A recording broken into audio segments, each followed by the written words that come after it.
मैं हृदय से बहुत आभारी हूं। एक तरह से एनडीए श्रद्धेय अटल जी की एक और विरासत है जो हमें जोड़े हुए है। एनडीए के निर्माण में आडवाणी जी ने भी बहुत अहम भूमिका निभाई थी और वो आज भी हमारा मार्गदर्शन कर रहे हैं। हमारे प्रकाश सिंह बादल जी हों, बाला साहब ठाकरे जी हों, जॉर्ज फर्नांडिस जी हों, रामविलास पासवान जी हों, अजीत सिंह जी हों, शरद यादव जी हो, सभी ने अपनी अपनी तरह से एनडीए को मजबूती देने का काम किया। आज प्रकाश सिंह बादल जी और बाला साहब ठाकरे जी के सच्चे अनुयायी भी हमारे बीच में हैं। हाल में ही एनडीए के गठन के 25 साल पूरे हुए हैं। ये 25 वर्ष देश की प्रगति को गति देने और क्षेत्रीय आकांक्षाओं को पूरा करने के रहे हैं। यानी राज्यों के विकास से राष्ट्र का विकास, इस मंत्र को एनडीए ने निरंतर सशक्त किया है। इस यात्रा में जो पुराने साथी रहे हैं, मैं उनका तहे दिल से अभिनंदन करता हूं। भविष्य की यात्रा के लिए जो नए साथी आए हैं, मैं उनका हृदय से स्वागत करता हूं। साथियों, एनडीए के 25 वर्षों की इस यात्रा के साथ एक और सुखद संयोग जुड़ा है। ये वो समय है जब हमारा देश आने वाले 25 वर्षों में एक बड़े लक्ष्य की प्राप्ति के लिए कदम बढ़ा रहा है। ये लक्ष्य विकसित भारत का है, आत्मनिर्भर भारत का है। कोटि कोटि भारतीय आज नए संकल्पों की ऊर्जा से भरे हुए हैं। इस महत्वपूर्ण कालखंड में एनडीए की बहुत बड़ी भूमिका है। एक तरह से ये नई ऊर्जा से भरी हुई त्रिशक्ति है। एन से न्यू इंडिया के लिए, डी से डेवलप्ड नेशन के लिए, ए से aspiration of people and region के लिए, आज देश का गरीब, देश का मध्यम वर्ग, देश के युवा, महिलाएं, दलित, पीड़ित, शोषित, वंचित, आदिवासी, सभी का विश्वास एनडीए पर है। हमारे जो समाजशास्त्री हैं, राजनीति शास्त्री हैं और अर्थशास्त्री हैं, वो भी भारत के विकास के लिए एनडीए को एक पॉजिटिव फोर्स के रूप में देख रहे हैं। हमारा संकल्प पॉजिटिव है, एजेंडा पॉजिटिव है, भावना पॉजिटिव है और हमारा रास्ता भी पॉजिटिव है। मैं अक्सर कहा करता हूं कि सरकारें बहुमत से बनती हैं, लेकिन देश सबके प्रयास से चलता है। इसलिए आज जब हम विकसित भारत के निर्माण में जुटे हैं, तब एनडीए सबका प्रयास की इस भावना का प्रतिनिधित्व कर रहा है। साथियों, हमारे देश में राजनीतिक गठबंधनों की एक लंबी परंपरा रही है, लेकिन जो भी गठबंधन नेगेटिविटी के साथ बने वे कभी भी सफल नहीं हो पाए। कांग्रेस ने 90 के दशक में देश में अस्थिरता लाने के लिए गठबंधनों का इस्तेमाल किया। कांग्रेस ने सरकारें बनाई, सरकारें बिगाड़ी। इसी दौर में 1998 में एनडीए का गठन हुआ था। लेकिन एनडीए क्यों बना? क्या तब सिर्फ सरकार बनाना या सत्ता हासिल करना ही एनडीए का लक्ष्य था? आप भी जानते हैं ऐसा नहीं था। एनडीए किसी के विरोध में नहीं बना था। एनडीए किसी को सत्ता से हटाने के लिए नहीं बना था, बल्कि एनडीए का गठन देश में स्थिरता लाने के लिए हुआ था। और जब देश में स्थिर सरकार होती है तो देश वो फैसले करता है जो कालजयी होते हैं, देश की दिशा बदलने वाले होते हैं। ये हमने अटल जी के कार्यकाल के दौरान भी देखा और ये पिछले 9 वर्षों में भी हम बार बार देख रहे हैं। भारत में स्थिर और मजबूत सरकार होने से आज पूरे विश्व का भारत पर भरोसा बढ़ा है। साथियों, एनडीए की एक और विशेषता रही है। जब हम विपक्ष में थे तब भी हमने हमेशा सकारात्मक राजनीति की। हमने कभी नकारात्मक राजनीति का रास्ता नहीं चुना। हमने लोकतंत्र को मजबूत करने के लिए अपना हर दायित्व निभाया। हमने विपक्ष में रहकर सरकारों का विरोध किया, उनके घोटालों को सामने लाए, लेकिन कभी जनादेश का अपमान नहीं किया। हमने सरकारों का विरोध करने के लिए कभी भी विदेशी मदद नहीं मांगी।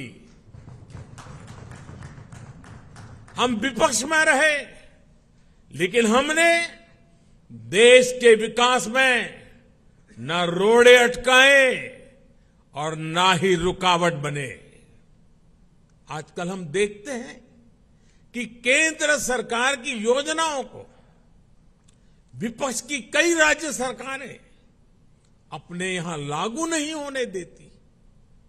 अगर ये योजनाएं लागू होती भी हैं तो उन्हें रफ्तार नहीं पकड़ने दी जाती।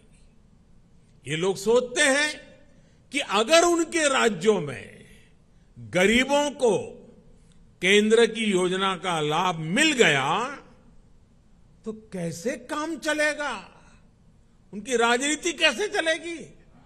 मुझे याद है, गरीबों के घर के लिए, हर घर जल के लिए, आयुष्मान भारत योजना के लिए कितनी ही बार विपक्ष के मुख्यमंत्रियों को मुझे चिट्ठियां लिखनी पड़ती है, लेकिन ये लोग गरीब के कल्याण को भी राजनीतिक नफा नुकसान से ही तोलते रहे हैं।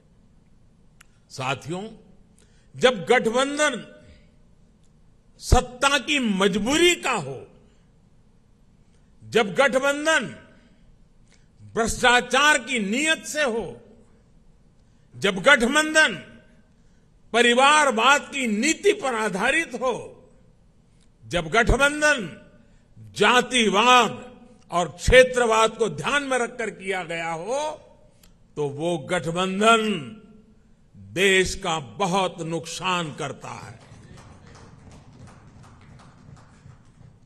2014 से पहले की गठबंधन सरकार का उदाहरण हमारे सामने है। तमाम उठापटक के बीच वो गठबंधन सरकार किसी तरह अपने 10 साल खींच पाई। लेकिन देश को क्या मिला? प्राइम मिनिस्टर के ऊपर भी एक आला कमान, पॉलिसी पैरालिसिस, निर्णय लेने में अक्षमता, भांति भांति के पावर सेंटर्स, अव्यवस्था और अविश्वास, खींचतान और करप्शन, लाखों करोड़ों के घोटाले। आपको याद होगा, जब भी पिछली सरकार के कुशासन पर सवाल उठते थे तो गठबंधन की मजबूरियां गिनाई जाती थी। बहाना एक ही, गठबंधन के कारण। क्रेडिट लेने के लिए तो हर कोई आगे आता था, लेकिन जैसे ही कुछ गड़बड़ होती थी तुरंत अपने सहयोगियों पर दोष मढ़ दिया जाता था। हम सौभाग्यशाली हैं कि एनडीए की स्थिति इससे बिल्कुल विपरीत है, अलग है। हमारे लिए गठबंधन मजबूरी का नहीं बल्कि मजबूती का माध्यम है। एनडीए कोएलिशन कंपल्सन्स का नहीं बल्कि कोएलिशन कॉन्ट्रीब्यूशंस का प्रतीक है। क्रेडिट भी सबका है, दायित्व भी सबका है।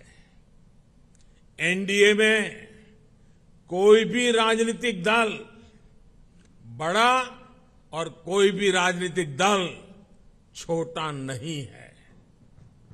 हम सभी एक लक्ष्य के लिए आगे बढ़ रहे हैं।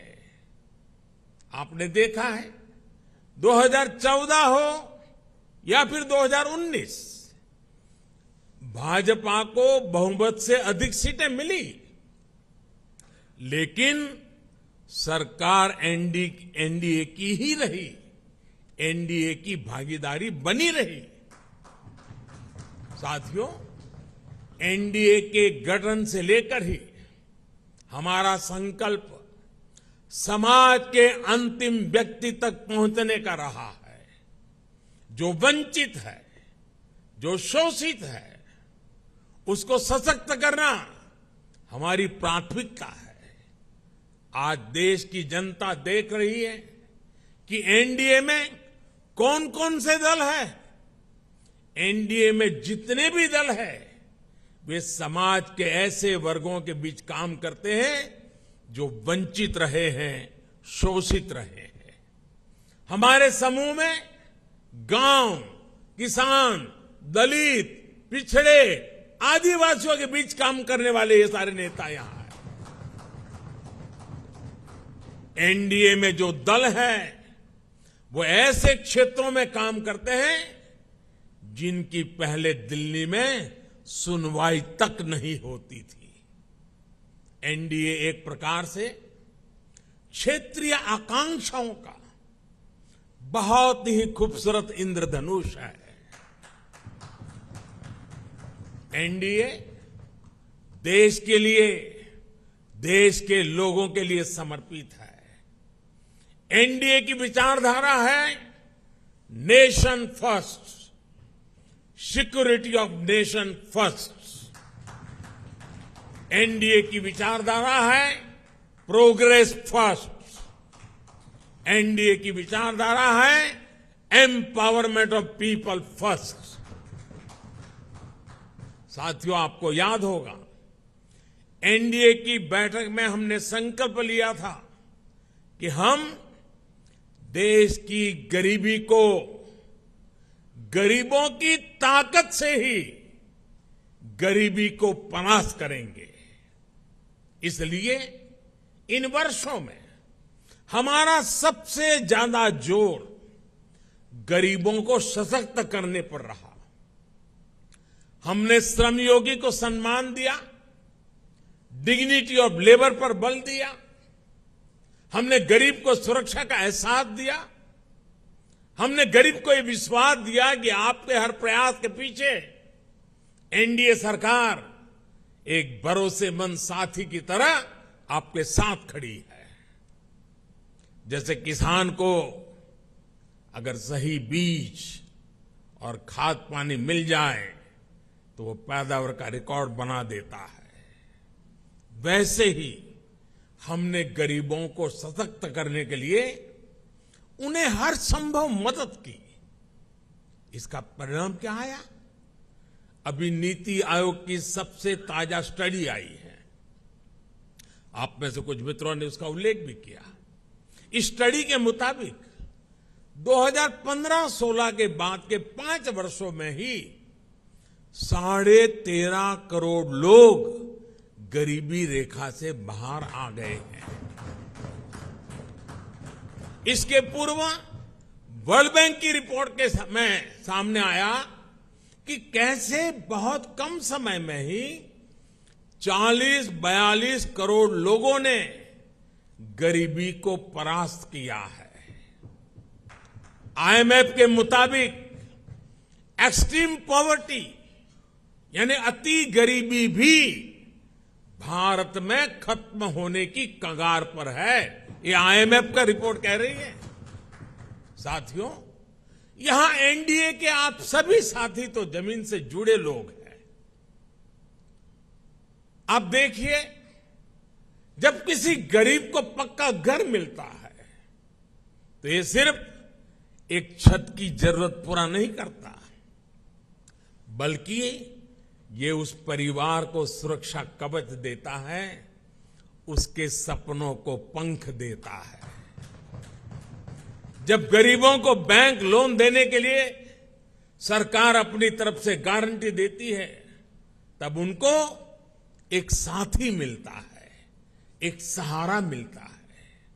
और ऐसे में प्रगति के लिए, तरक्की के लिए उनके प्रयास 2 गुने हो जाते हैं। जब गरीब को हम मुफ्त इलाज का भरोसा देते हैं तो उससे एक परिवार ही नहीं बल्कि उसके आने वाली पीढ़ियों का भविष्य भी सुरक्षित हो जाता है।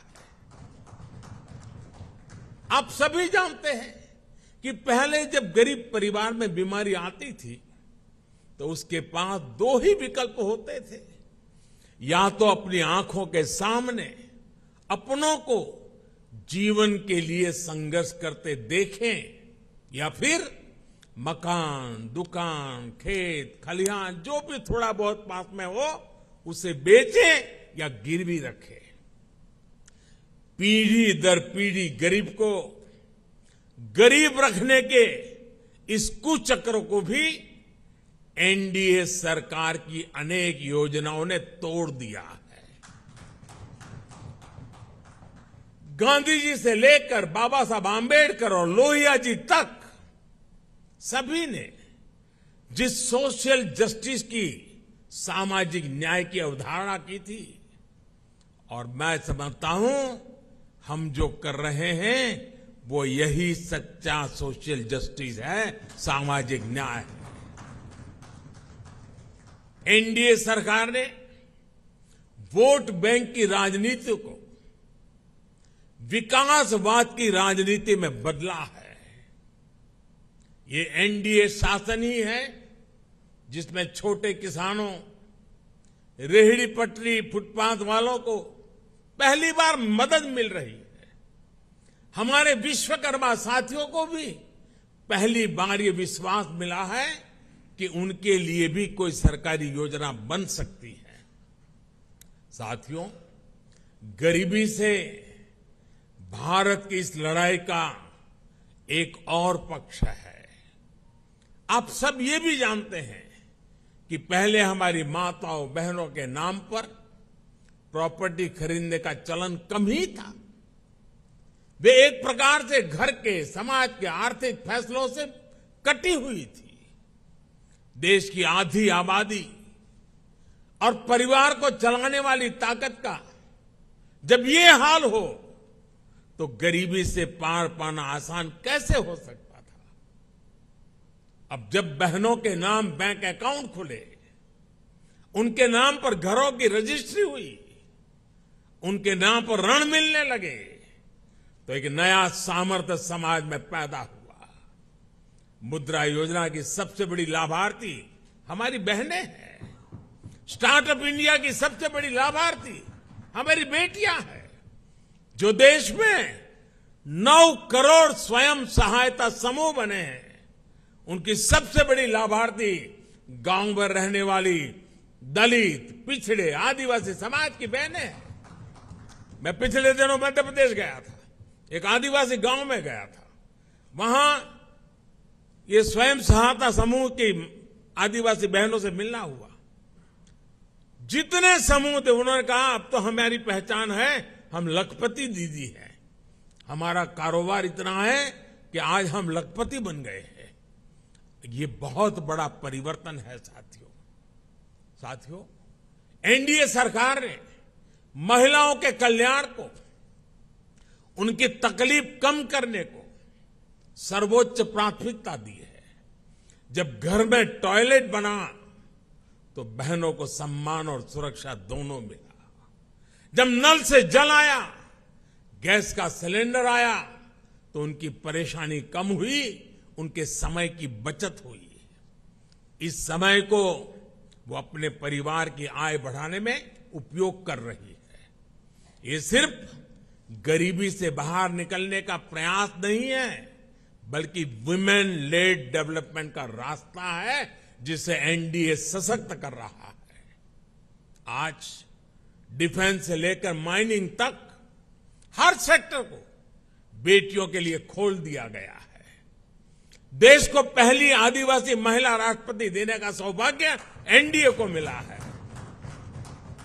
साथियों, 9 साल में हमने केवल एक लक्ष्य के साथ काम किया है कि हम देशवासियों का, खासकर गरीब और वंचित का जीवन बेहतर बना सके।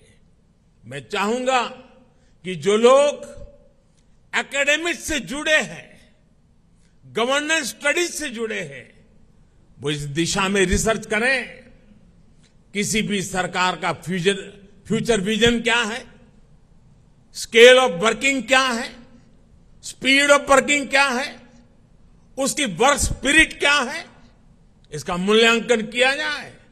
इन सभी पैरामीटर्स पर एनडीए सरकार का काम न केवल असाधारण साबित होगा, बल्कि एक मॉडल के तौर पर उभरेगा। हम केवल आज की जरूरतों के लिए काम नहीं कर रहे हैं, हम आने वाली पीढ़ियों के भविष्य को भी सुरक्षित बना रहे हैं। मैं आपको एक उदाहरण देता हूं।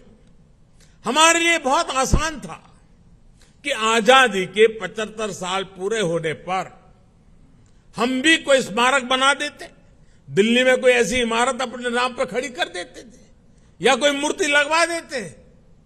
लेकिन हम देश के कोने कोने में 1 लाख अमृत सरोवर बना रहे हैं।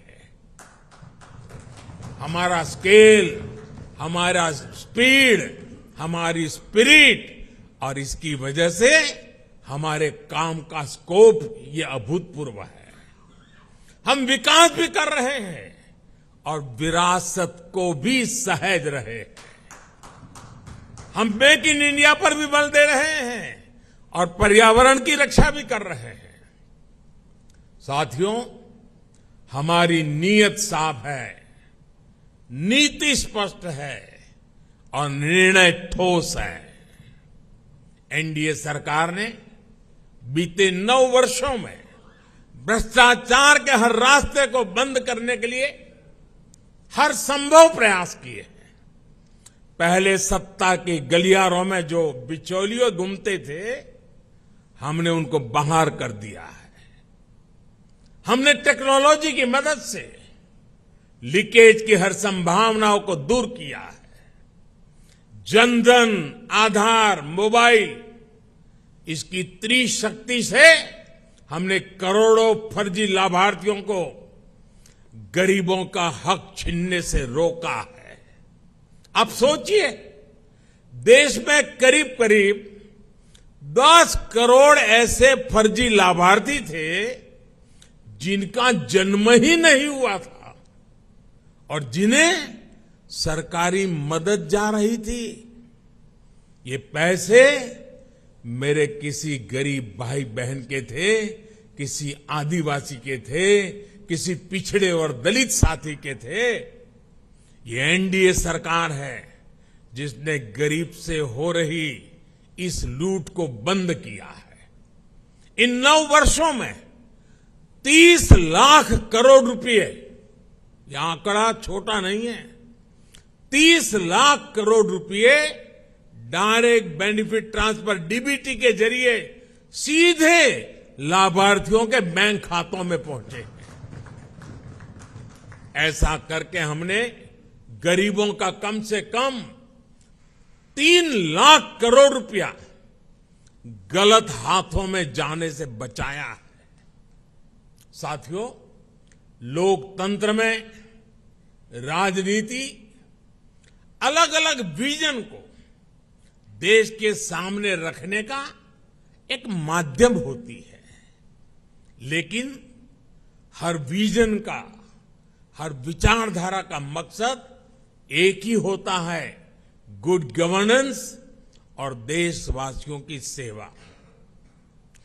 पॉलिटिक्स में प्रतिस्पर्धा हो सकती है, लेकिन शत्रुता नहीं होती।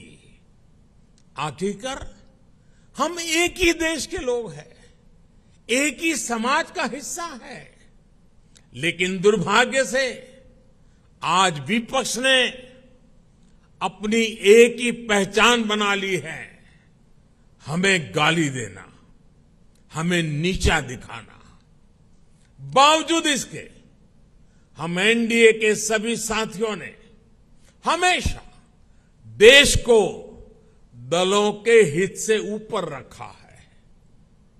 हमने राजनीतिक सौहार्द और शालीनता को बनाए रखने के लिए प्रयास किए हैं। ये एनडीए सरकार ही है जिसने प्रणब दा को भारत रत्न दिया, जो जीवन भर कांग्रेस में रहे थे, लेकिन हमें उन्हें ये सम्मान देने में संकोच नहीं किया। ये एनडीए सरकार ही है जिसने मुलायम सिंह यादव, शरद पवार, गुलाम नबी आजाद, तरुण गोगोई, एमसी जमीर, मुजफ्फर बेग, ऐसे अनेक नेताओं को जो राजनीतिक दृष्टि से हमारे साथ नहीं है, हमारे खिलाफ है, हमने पद्म सम्मान दिया है उन लोगों को। ये नेता भी कभी बीजेपी या एनडीए में नहीं थे, लेकिन हमने देश सेवा में उनके लंबे योगदान को स्वीकार किया, उसे सराहा, उन्हें सम्मानित किया। लोकतंत्र की ये मूल भावना एनडीए की कार्यशैली में आपको हर जगह दिखेगी। इस समय भारत G20 समिट को होस्ट कर रहा है। इससे जुड़े आयोजन देश के हर राज्य में, हर हिस्से में हो रहे हैं। हमने इन आयोजनों को वेन्यू तय करते समय कभी ये नहीं सोचा कि किस राज्य में कौन सी पार्टी की सरकार है।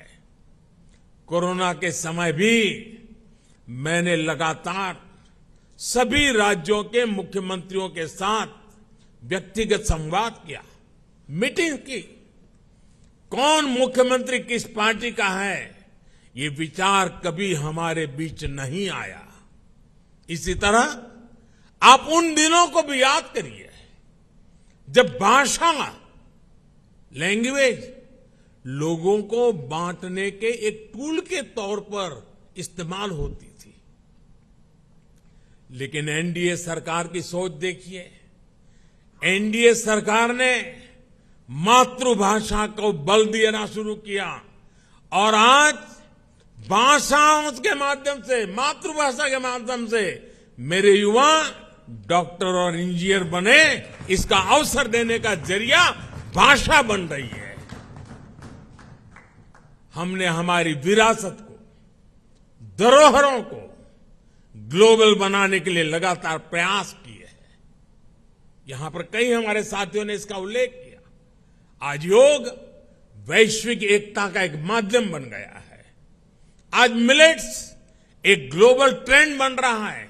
श्री अन्न की चर्चा हो रही है और इसका लाभ हमारे हर क्षेत्र के छोटे छोटे किसानों को मिल रहा है। हम देश के लोगों को जोड़ते हैं, वो देश के लोगों को तोड़ते हैं। साथियों, विपक्ष के लोग जिस गलती को बार बार दोहरा रहे हैं वो है देश के सामान्य मानवीय की समझदारी को वे लोग अंडर एस्टिमेट करते हैं। लेकिन देश की जनता सब कुछ खुली आंखों से देख भी रही है और समझ भी रही है। जनता देख रही है कि ये पार्टियों क्यों इकट्ठा हो रही है। जनता ये भी जान रही है कि वो कौन सा ग्लू है, गोंद है जो इन लोगों को, इन पार्टियों को जोड़ रहा है। किस तरह छोटे छोटे स्वार्थ के लिए मूल्यों और सिद्धांतों से समझौता किया जा रहा है। लोग देख रहे हैं कि केरल में लेफ्ट और कांग्रेस एक दूसरे के खून के प्यासे हैं, लेकिन बेंगलुरु में दोनों पार्टियों के नेता हाथ में हाथ डालकर मुस्कुरा रहे हैं। लोग देख रहे हैं कि बंगाल में लेफ्ट और कांग्रेस के नेताओं पर, उनके कार्यकर्ताओं पर टीएमसी हमले कर रही है, लेकिन इनके नेता टीएमसी के खिलाफ कुछ भी बोलने से बच रहे हैं। इसलिए देश के लोग कह रहे हैं कि गलबहियां मिशन नहीं है, मजबूरियां है। इनकी सच्चाई आपको दूसरे राज्यों में भी दिखाई देगी। नेशनल कॉन्फ्रेंस के नेता और पीडीपी के नेता एक दूसरे को कैसी कैसी गालियां देते हैं। आरजेडी और जेडीयू के लोग कैसे कैसे शब्दों से एक दूसरे को नवाजते थे। देश की जनता ने यह सब करीब से देखा है और देख रही है। इसलिए इनकी नुरा कुश्ती हो या मजबूरी की दोस्ती, इसकी हकीकत 140 करोड़ देशवासियों के सामने आ चुकी है। साथियों, अपने राजनीतिक स्वार्थ के लिए ये लोग पास पास तो आ सकते हैं, लेकिन साथ नहीं आ सकते। इन्हें अपने कार्यकर्ताओं की भी परवाह नहीं है। ये अपने कार्यकर्ताओं से उम्मीद करते हैं कि जीवन भर जिसका विरोध किया उसका अचानक सत्कार करने लगे। अब ऐसे में इन दलों का कार्यकर्ता खुद भ्रमित है कि करे तो क्या करे। मैं तो आज ये भी कहूंगा कि जो लोग आज मोदी को कोसने के लिए इतना समय लगा रहे हैं, अच्छा होता वो देश के लिए सोचने में, गरीब के लिए सोचने में अपना समय लगाते। हम उनके लिए सिर्फ प्रार्थना ही कर सकते हैं। साथियों, 24 का चुनाव बहुत दूर नहीं है। देश के लोग मन बना चुके हैं कि तीसरी बार फिर एनडीए को ही अवसर देना है।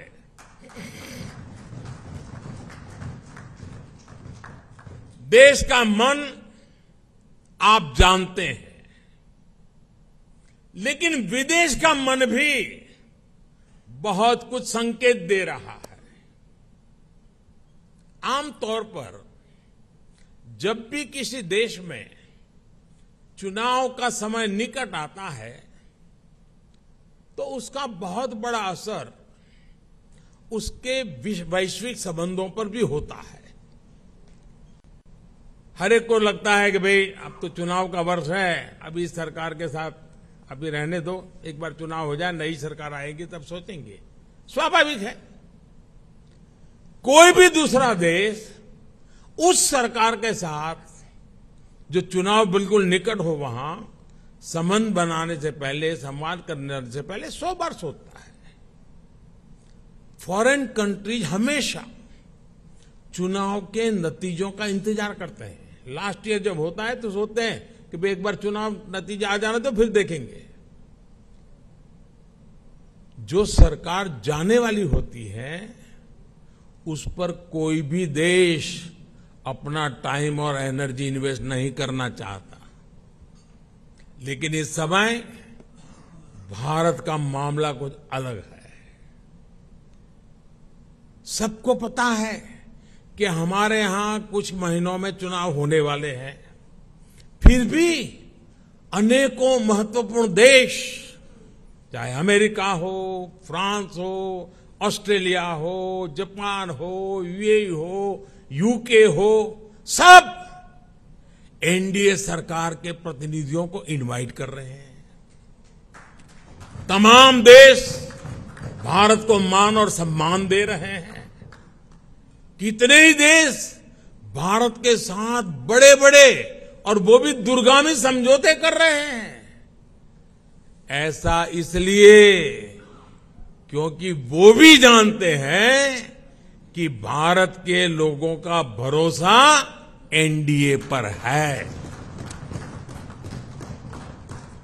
यानी भारत में जनमत किसके साथ है, ये दुनिया के देशों को भी पता है। साथियों, एनडीए का विस्तार सिर्फ संख्या या भौगोलिक विस्तार का नहीं है। ये भारत एनडीए का जो विस्तार है, ये हमारे प्रति विश्वास का दायरा भी बढ़ा रहा है। जनता एनडीए की हिस्ट्री और केमिस्ट्री दोनों को देख रही है, तभी तो हमारा गणित भी बड़ी आसानी से जुड़ता है। आप देखिए 2014 में एनडीए को देश ने लगभग 38% वोट दिए थे 2014 में, लेकिन 2019 में हमारे देश सेवा भाव को देखते हुए देश ने हमें 45% वोट दिए। और आपको जानकर के खुशी होगी, इनमें 225 से अधिक सीटें ऐसी थी जो हम जीत करके आए, 225 से अधिक सीटें जहां 50% से अधिक वोट शेयर एनडीए को मिला है। एनडीए का हर सहयोगी जो मेहनत कर रहा है, उससे तय है कि 24 में एनडीए का वोट शेयर 50% से भी ऊपर जाएगा। आपकी मेहनत रंग लाने वाली है, मैं विश्वास से कहता हूं। आपकी मेहनत बेकार नहीं जाएगी। देश की जनता को आपके सबके नेतृत्व पर भरोसा है। पूरे देश में हमारे अनेक साथी एक बड़ी ताकत बनकर उभरेंगे। हम हर भूभाग, हर वर्ग, हर समाज को विकसित भारत के मिशन से जोड़ेंगे। साथियों, हमें विकास के मुद्दे पर ही जनता के पास जाना है। हमारा एक ही लक्ष्य है, विकास, भारत का विकास। भारत के कोटि कोटि लोगों की आशा आकांक्षा ही हमारा एजेंडा है। हम पूरी शक्ति लगा देंगे, हम मेहनत करेंगे, ईमानदारी से काम करेंगे, और यही हमारी गारंटी है। और लाल किले से मैंने कहा था, यही समय है, सही समय है। आज देश में एक माहौल बन चुका है। देश का आत्मसम्मान और आत्मविश्वास आज अभूतपूर्व ऊंचाई पर है। जैसे कोई इमारत बनाने से पहले नींव का निर्माण होता है, वैसे ही पिछले 9 वर्षों में नए भारत की एक मजबूत नींव का निर्माण हो चुका है। इस मजबूत नींव पर हम सभी को नए भारत का, आत्मनिर्भर भारत का, विकसित भारत का निर्माण करके ही रहना है। और आपने मुझ पर इतना विश्वास रखा है, इतना प्रेम बरसाया है, इतना स्नेह किया है। मैं आपको विश्वास दिलाता हूं और आपके माध्यम से मैं देशवासियों को विश्वास दिलाता हूं कि मैं अपने परिश्रम में, अपने प्रयासों में कहीं कोई कमी नहीं रहने दूंगा। मुझसे गलती हो सकती है, लेकिन बदनीयत से मैं दूर रहूंगा, बदनीयत से कोई काम नहीं करूंगा। और साथियों, मेरा जीवन आप देखते हैं, देश देख रहा है। मेरे शरीर का हर कण, मेरे समय का हर क्षण देश को ही समर्पित है।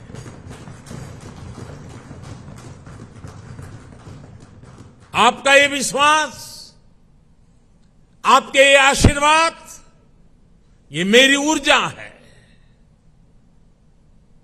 और साथियों, आप सब कह रहे थे कि 2014 में देश की इकोनॉमी 10वें नंबर पर थी, आज 5वें नंबर पहुंची है। और मैं आपको विश्वास दिलाता हूं, एनडीए के तीसरे टर्म में इस देश की इकोनॉमी दुनिया में तीसरे नंबर पर होके रहेगी। हर सपने संकल्प है और हर संकल्प सिद्धि के लिए हम जी जान से जुटे हुए लोग हैं, समर्पित भाव से जुटे हुए लोग हैं। और आज जिस उमंग और उत्साह से आपको एक एक की बात जो मैंने सुनी, मेरे लिए भी बड़े प्रेरक थी, उत्साहवर्धक थी। आपका विश्वास, विजय का विश्वास, जन सामान्य की सोच को बखूबी व्यक्त करने का आपका तरीका वाकई प्रभावित करने वाला था। मैं मानता हूं कि 25 साल की यात्रा की आज की ये महत्वपूर्ण बैठक, 25 साल बाद देश जब 100 साल की आजादी मनाएगा, हमारे सामने भी 25 साल का नक्शा है। दोस्तों, देश जब अमृत महोत्सव मना रहा है तो हमें सेवा करने का मौका मिला है। और आप लिख के रखिए, यही लोग हैं, यही लोग हैं। जब देश 100 साल की आजादी का पर्व मनाएगा, आप ही के परिश्रम से, आप ही के पुरुषार्थ से, आप ही के नेतृत्व से ये संभव होने वाला है। ये मैं साफ देख रहा हूं। दोस्तों, इस विश्वास के साथ मैं फिर एक बार आप सभी का इस बैठक में आने के लिए, एनडीए को सशक्त करने के लिए मैं हृदय से बहुत आभार व्यक्त करता हूं। जो सुझाव आए हैं, उन सुझाव को नड्डा जी और उनकी टीम जरूर उसको पूरा करेगी। साथियों, पिछले 9 साल में मेरी व्यस्तता के कारण शायद कभी आप में से किसी ने संपर्क करने का प्रयास किया हो और मैं न कर पाया हूं।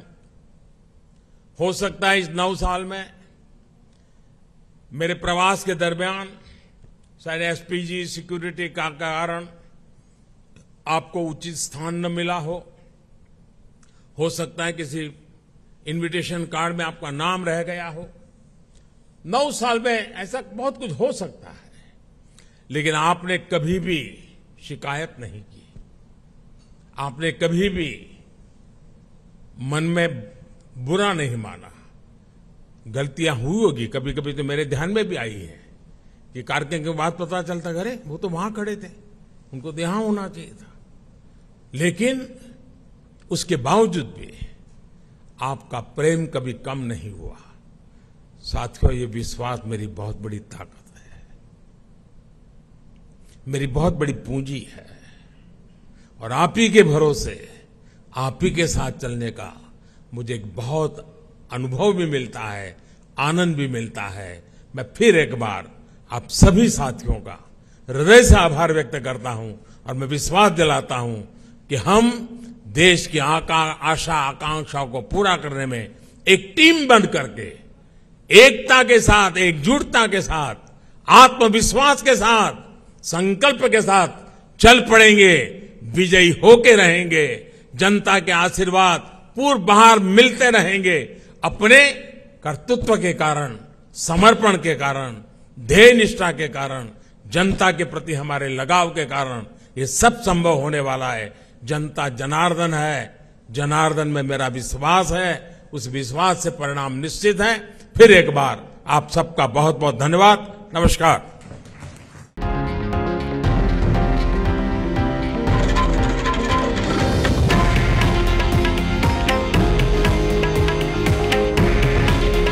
हे आहे देशातील नंबर 1 न्यूज नेटवर्क आणि आपण पाहत आहात TV9 मराठी। काळजी तुमची, हित महाराष्ट्राचं।